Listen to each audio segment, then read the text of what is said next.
Здравейте, сладури! Както сте видели от заглавието, днес ще изправим Петко Педото срещу малки дечица. Но преди това, нека да благодарим на нашите спонсори от Сладкарница Събота.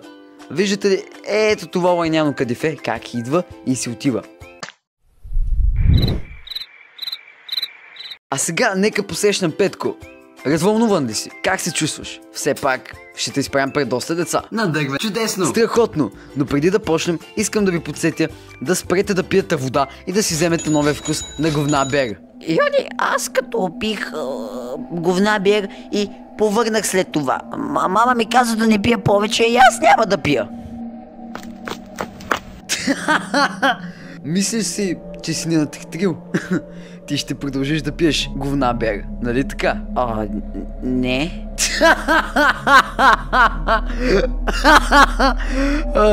Категоричен си. Това ми харесва. Но не мисля, че Анди и Дани ще са съгласни след това, което каза.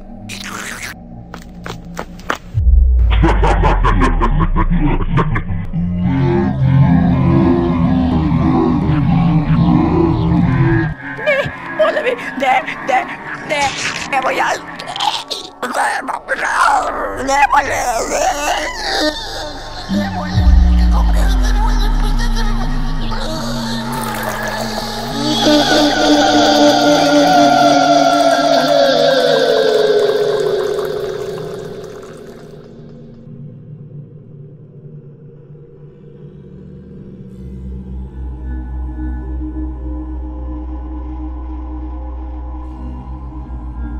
Внимание, внимание!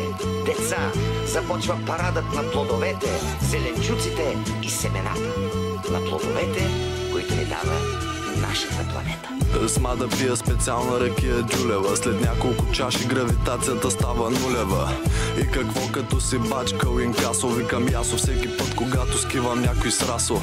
Религиозните ме гледат с презрение. Добре ми е, като съм се отпуснал в безвремие. От моралните решетки обградени, но дълбоко в себе си всички сме извратени. Патриотизмът ме напуска всеки път, когато видя полска, муцка или руска. Хигс бозонът е Божията частица. Чудесно явчо, сядай си, прекрасен си шестица.